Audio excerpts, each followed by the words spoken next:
वालेकुम dear friends, उम्मीद है आप लोग खैरियत से होंगे। अच्छा, पिछले लेक्चर में हम लोग बात कर रहे थे कि फेमिनिस्ट थ्योरी जो है वो क्या है। ठीक है, उसमें हमने डिस्कस किया कि फेमिनिस्ट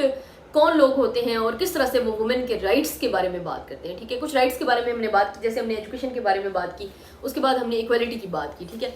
अच्छा अभी थर्ड नंबर पे हम ये कहते हैं कि मुख्तलिफ किस्म के कुछ सोशल कस्टम्स इस तरह के हैं। ठीक है, जिन्होंने क्या कर दिया है, औरत को बहुत ज्यादा दबा के रख दिया है। ठीक है, कस्टम्स हमने इस तरह की क्रिएट कर दिए। मसलन पहली बात तो ये कि हम एजुकेशन से उसको जो है वो क्या कर रहे हैं, रोक रहे हैं, उसको मना कर रहे हैं कि जी लड़की को इतना ज्यादा पढ़ा लिखा नहीं होना चाहिए। क्यों नहीं पढ़ा लिखा होना चाहिए? वो क्या करेगी, सर उठाएगी, मर्द के बराबर जाके खड़ी हो जाएगी, अपने राइट्स के लिए बात करेगी। अमूमन जो है वो क्या किया जाता है, मुख्तलिफ किस्म के उसके राइट्स को दबाने के लिए, जिसमें एक राइट इनहेरिटेंस का भी एक राइट है। ठीक है, कि वो विरासत में कल अपना हिस्सा मांगना शुरू कर देगी। तो क्या किया जाता है कि अमूमन औरत को ये बताया ही नहीं जाता, उसको इस काबिल ही नहीं बनाया जाता ताकि उसको पता चल सके कि इनहेरिटेंस के अंदर मेरा भी कोई राइट बनता है, मेरी भी कोई विरासत है, मेरे वालिद मेरे लिए जो है वो चीज़ें छोड़ के गए हैं, या अगर वो जिंदा है तो मैं उनसे वो चीज़ें ले सकूं। ऐसा नहीं होता। ठीक है, उसके बाद हमने बात की मैरिज के ऊपर, हम बड़ा ब्रीफली डिस्कस कर चुके हैं, उसके ऊपर हमने बात की। तो मतलब अगर वो पढ़ लिख जाएगी तो फिर उसको ये पता चल जाएगा कि मैंने शादी कहाँ करनी है, किस किस्म का शख्स जो है वो मेरा लाइफ पार्टनर होना चाहिए, मैं किस किस्म के शख्स के साथ जिंदगी गुजार सकती हूँ। ठीक है, तो क्या किया जाता है, उसको इन सारी चीज़ों से रोकने के लिए, इन सारी चीज़ों से दबाने के लिए सबसे पहले तो क्या किया जाता है, उसको एजुकेशन से रोका जाता है। ठीक है, उसके बाद जब हम आगे जाते हैं, आगे फर्दर हम इस पर बात करते हैं, तो फिर आगे हम जॉब की तरफ चले जाते हैं। तो जॉब अपॉर्चुनिटीज जो है वो क्या है, फीमेल्स के लिए बहुत ज़्यादा कम है। इसके ऊपर भी हम ऑलरेडी बात कर चुके हैं कि किस तरह से जो है वो उसके रोल को कर्टेल किया गया है, और फिर उसको क्या किया जाता है, उसको खास किस्म की जॉब्स जो है उनकी तरफ उसको रागिब किया जाता है। मसलन एक बच्ची है और वो नहीं चाहती है कि वो टीचिंग की तरफ जाए। अब मतलब इसमें हम ये बात नहीं करें कि हमको किसी खास प्रोफेशन को हम बुरा कह रहे हैं, लेकिन अगर एक बच्ची की ख्वाहिश नहीं है कि वो स्कूल के अंदर पढ़ाए, उसकी ख्वाहिश है कि वो ऑफिस में जाके जॉब करे या वो किसी बैंक में जाके जॉब करे, तो आप उसको रोक नहीं सकते हैं इस चीज से। ये उसका राइट है कि वो अपनी मर्जी से अपने प्रोफेशन का इंतखाब करे। ठीक है, लेकिन हम क्या करें, उसके ऊपर एक बाइंडिंग क्रिएट करें, उसको करें ठीक है जी, अगर तुमने काम करना भी है, अगर तुम कोई जॉब करना चाहती हो तो तुम चार दीवारी के अंदर करो। ठीक है, वो उस चार दीवारी की वो जो हदूद के अंदर उसको एक लिमिटेड करने की बात है। ठीक है, वो एक्चुअली क्या किया जा रहा है, उसकी आजादी को सलब करने की कोशिश की जा रही है। ठीक है, तो फिर आगे जब हम मजीद उसमें बढ़ते हैं तो फिर हम ये देखते हैं कि अब एक बच्ची है, वो कहती है मैंने पायलट बनना है। ठीक है, तो पहला उसके ऊपर जो है वो क्या कहते हैं, स्टॉप लगाया जाएगा, उसके घर की तरफ से लगाया जाएगा, और उसको कहा कि नहीं नहीं जी, सवाल ही पैदा नहीं होता कि तुम पायलट बन जाओ, तुम इंजीनियर बनना चाहती हो वो नहीं तुम बन सकती हो, पुलिस सर्विसेज तुम ज्वाइन करना चाहती हो, नहीं जी हमने वर्दी वाली जॉब नहीं करनी है, वो तुम बाय रोड पे खड़ी होगी।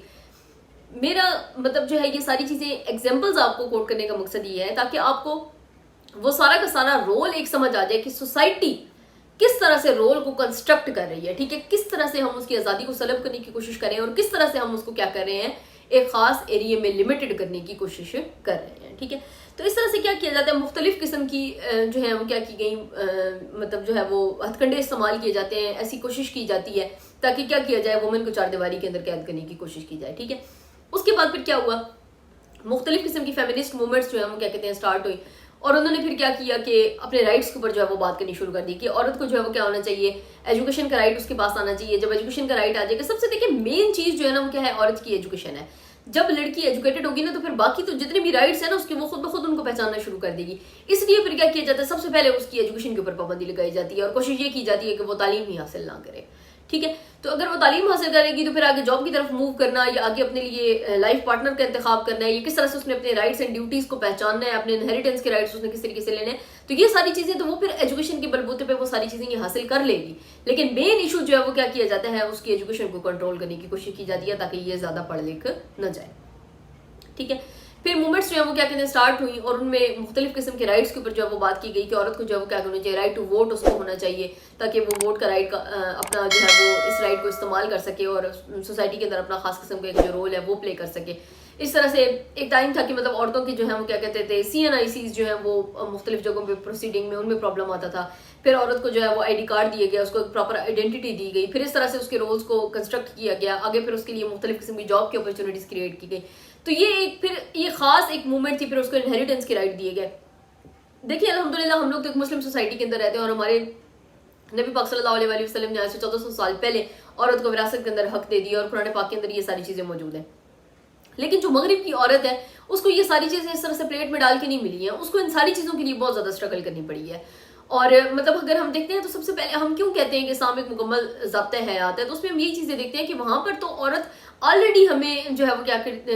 एम्पावर नजर आती है। मतलब जितनी एम्पावरमेंट इस्लाम ने औरत को दी है इतनी और किसी भी मजहब ने नहीं दी है, ठीक है। लेकिन जो वेस्ट की वुमेन है, वेस्ट की वुमेन ने ये सारी चीज़ें बहुत ज़्यादा स्ट्रगल के बाद जो है वो जाके हासिल की हैं, और फिर उन्हीं की जो मूवमेंट्स हैं उसने क्या किया, वो पूरी दुनिया के अंदर प्रिवेल की हैं। और एक्चुअली जो है ना ये फेमिनिस्ट मूवमेंट्स का जो आगाज है वो ये सारा का सारा जो है वो क्या हुआ है, यूरोपियन कंट्री से हुआ है, और वेस्ट की जो वुमेन है उसने इन मूवमेंट्स का आगाज किया। ये तो थी हमारे पास क्या थी, फेमिनिस्ट अप्रोच थी, फेमिनिस्ट थ्योरी के बारे में हम बात कर रहे थे, ठीक है। अब हम बात करते हैं कि एंटी फेमिनिस्ट थ्योरी क्या है, ठीक है। अब